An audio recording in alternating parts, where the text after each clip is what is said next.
Hello everyone, welcome to Group 1. With this video, we want to share our review about a book, The World is Flat, A Brief History of the 21st Century by Thomas L Friedman. The World is Flat, A Brief History of the 21st Century is an international best-selling book by Thomas L Friedman that analyzes globalization primarily in the early 21st century. The title is a metaphor for reviewing the world as a level playing field in terms of commerce, wherein all competitors except for labor have an equal opportunity. Before we begin, let's get to know our group members, starting with Hi, I'm Rizky Mediansyah, Christian Tipanto, I'm Hansok Kim. Teguh Frediansyah, and Buhani. Hello guys, now this is my turn for the chapter 1. As we are introduced to Friedman's theory that the world is flat, we accompany him on a journey to the various locations around the globe that lead him to this conclusion. We start off in Bangalore, India, where he finds himself surrounded by advertisements of traditionally American companies such as a Pizza Hut, Epson, HP, and Texas Instruments during a round of golf. Friedman guides us through the different eras of the globalization as he has defined them in a historical narrative from the days of Columbus to our present-day state. As Friedman traveled through Japan, China, and back to America, we study various examples of the business outsourcing phenomenon and its impact, positive and negative, on the player involved. Home sourcing and military outsourcing are explored as Friedman explained the sheer prevalence of outsourcing in our society. Okay, so this is Mitya. Let's discuss about the 10 forces that flatten the world. The first one, collapse of Berlin Wall on 1989. The event not only symbolized the end of the Cold War, it allowed people from other side to the wall to join the economic mainstream. Second one, Netscape. Netscape and the web broadened the audience for the internet from its roots as communication medium used primarily by early adopters and geeks to something that made the internet accessible to everyone from 5-year-old to 85-year-olds. The ability of machines to talk to other machines with no humans involved. Friedman believes these first three forces have become a crude foundation of a whole new global platform for collaboration. This one is the third force. Number 4 is uploading. The communities uploading and collaborating on online projects. For example, open source software, blogs, and Wikipedia. Friedman considers this phenomenon the most disruptive force of all. The fifth, outsourcing. This allows companies to split service and manufacturing activities into components, with each component performed in most efficient, cost-effective way. The sixth is offshore, manufacturers' version of outsourcing.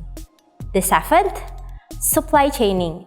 Friedman compares the modern retail supply chain to a river and points to Walmart as the best example of a company using technology to streamline item sales, distribution, and shipping. Number 8, insourcing.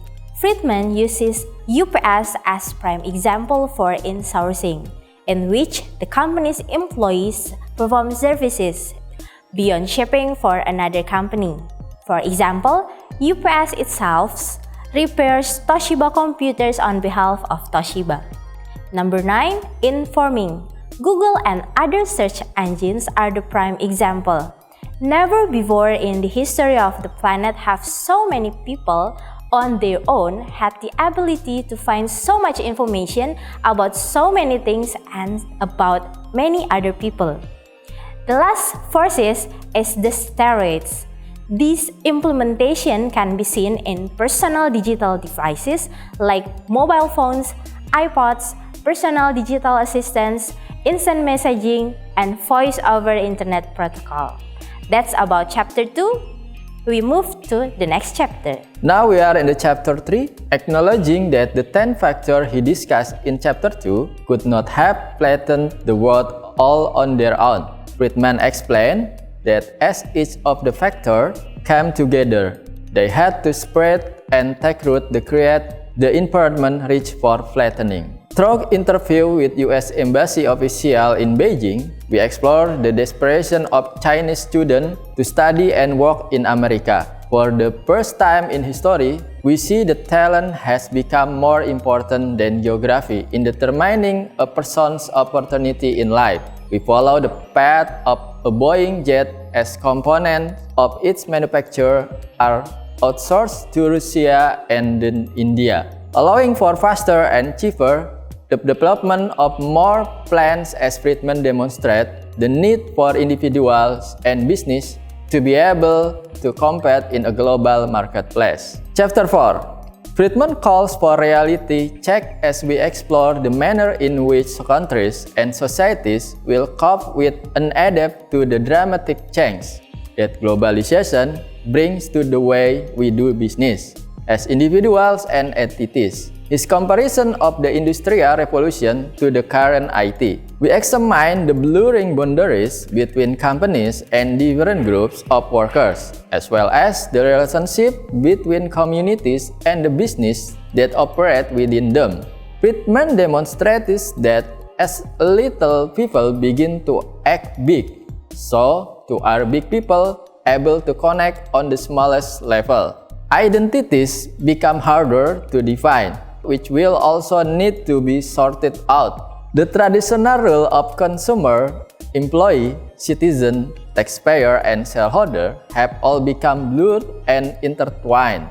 Friedman summarized the chapter with an examination of intellectual property law and means that must be put in place to protect it, as well as the death of the human bond in the online world. Okay, in this chapter we will explain about American and free trade. As a Friedman, does a free trade still exist in the flat world? Friedman sets out to explore this dilemma. Friedman considered the banning of outsourcing an action call for by many to protect our country workers and the effects such an action will have on globalization. He concluded that erecting border and wall would be detrimental to our goals and that Americans must instead be prepared to compete on a global playing field. Friedman encouraged better education and training as Americans now compete not only with other Americans but with the most brilliant minds around the globe for position. We explore the lump of labor theory and new job creation in a global economy. Friedman identifies the workers that will suffer most should they be enabled to keep ahead of the globalization trend and offers large-scale suggestions to remedy this problem. Using the history of the American agricultural industry as an indicator of future trends in various industries today, he stresses the importance of an ability to adapt and specialize where there is a need. Okay, in the chapter 6, Friedman explained about the untouchable. Friedman addressed a concern shared by many Americans. What do we tell to our kids? As the competition for jobs stiffens, how do we prepare them for the increased competition? His suggestion that we must make ourselves untouchable is explored in detail as he identifies three broad categories of workers who will have job security in the flat world. Synthesizers, explainers, leverage, versatilists, and more are identified and explained as a viable career option, as well as strategic for preparing for this position. In the chapter 7, Friedman explained about the right stuff. In the frank discussion of the fear amongst Americans regarding competition and education, Friedman explored the right stuff, the educational requirement needed to survive in the flattened world, and more importantly, stressing the importance of self-learning and learning to learn. Friedman's offer valuable advice to parents unsure of their children's educational and professional future. He recommends building the right brain skill or those that cannot be duplicated by a computer, and explores different vehicles to higher learning including music. Then in the chapter 8, we explain about the quiet crisis. We explore the dirty little secrets that no one is talking about. A lack of highly skilled scientists and engineers, disinterest in math and science by our younger population, lack of ambition as television and video games take over, and outdated basic education system, lack of funding for research, lack of infrastructure as we focus on war and other countries focus on developing sustainable and innovative business. Friedman explored the difference between different country educational system with Bill Gates and ultimately poses the question, why are we so focused on idolizing Britney Spears when competing countries are idolizing Bill Gates? Friedman contemplates the Innovate America report, a well-meaning document ignored by the president as he cases his own agenda, and wonders whether China will beat us to the implementation of our own innovation. He sums up the chapter with a call to action to kickstart the long process of preparing ourselves for the future into motion before our literally leave behind. Chapter 9, This is not a test. Friedman highlights about decisions that needs to be made in order to keep America strong and competitive. Key highlights in this chapter is what Friedman called as compassionate flatism, what it means to be progressive in a flat world, to give Americans outlook, education, skills, and safety nets to compete in the flat world. 5 action areas within the compassionate flatism are leadership, muscles, good faith, social activism, and parenting. In Chapter 10, The Virgin of Guadalupe, Friedman refers to the originating country of the statues of patron saint of Mexico as the title for this chapter, which at the moment have started to produce more in China than in Mexico itself. Friedman argued that developing countries should have policies to create the right environment for them to be succeeded in the flat world, and developing countries should build a business-friendly environments. Friedman concluded that a nation must cultivate 3 elements to develop in the flat world: infrastructure, proper education, and the right governance. Friedman also pointed out that to be able to understand the economic performance of a country, we should understand and consider the culture of that particular country. This is the basis of his argument that stated open culture have the best chance for success in the flat world. In Chapter 11, How Companies Cope, Friedman observed during the research process of his book, he pointed out 7 rules that he believes applied to the companies that managed to grow at that point in time. Number 1, when the world goes flat and you are feeling flattened, reach for a shovel and dig inside yourself. Don't try to build walls. Number 2, and the small shall act big. 3, and the big shall act small. Number 4, the best companies are the best collaborators. Number 5, in a flat world, the best companies stay healthy by getting chest x-rays and then selling the results to their client. Number 6, the best companies outsource to win, not to shrink. Lastly, number 7, outsourcing isn't just for Benedict Arnolds, it's also for idealists.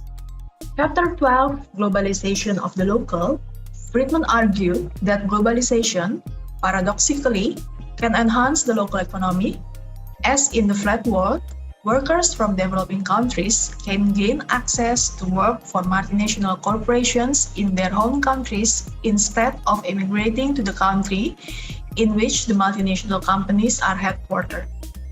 Friedman also believed globalization can positively impact and enhance the local societies and individuals' lives, and globalization serves more to enrich and preserve culture than to destroy it. Chapter 13. In the flat world, people can express their opinions on products and practices immediately. This creates a situation of increased pressure for corporations. So in the flat world, companies must adapt and respond to consumers' opinion more readily than ever before. Consumers are better protected because of their newly enhanced ability to spread opinions. Therefore, the flat worlds give people the opportunity and power to make a real change. Chapter 14. Many people, while connected to the web, have become completely disconnected to the world around them. In addition, it allows people to create and upload content easily, which enhance creative expression and knowledge. Simultaneously, the language used in the content is creeping into everyday language. It is destroying normal language nowadays. The writer concludes that the impacts of technology on humanity are largely determined by the way individuals decide to use it. Chapter 15. There are some of the barriers to the flattening of the wall. The first barrier is a lack of hope. In the place lacking hope, there is a lack of the ability to connect to the flat wall. The second barrier is the disempowered. These people are between the flat and unflat wall. They know it exists but benefit from it minimally. The frustration of the violent Islamist fringe and their tendency to lash out are another barrier to the flat wall. The unflat walls and flat walls produce different types of cultural knowledge. The writer notes that both humanitarians and terrorists will continue to use their internet to increase their influence. So the writer encourages leaders to understand that the rapidly expanding world of communication allows for a wider spread of positive and negative ideas both. Chapter 16. The writer asks Dell to list all of the parts of the computer. Dell returns a long list of parts that hail from China, Costa Rica, Germany, and Philippines, and more. According to the writer, any two nations that are part of the same supply chain for a product, such as China and Costa Rica, will not go to war with each other. This is because it is more economically beneficial to cooperate and continue to do business with each other. However, the Dell theory of conflict prevention is applicable to the countries which involves global value chain. There are still several hotspots that are not part of a major global supply chain, such as Iraq. The fact that they are not collaborating in a global supply chain does not mean they are not using the tools of the flat wall to collaborate. Chapter 17. The book is concluded with a look back at two critical dates in history. The writer reviews the importance of the November 9, 1989, fall of the Berlin Wall. The writer also reviews September 11, 2001 as another event that significantly shaped people's lives, whereas 11/9 represents people's ability to bring imagination and creative possibilities forth in the world. 9/11 demonstrates the opposite and stands for destructive imagination. Hello guys, thank you for watching our video. I hope you enjoy it. See you for our next video. Bye bye. Thank you. Thank you.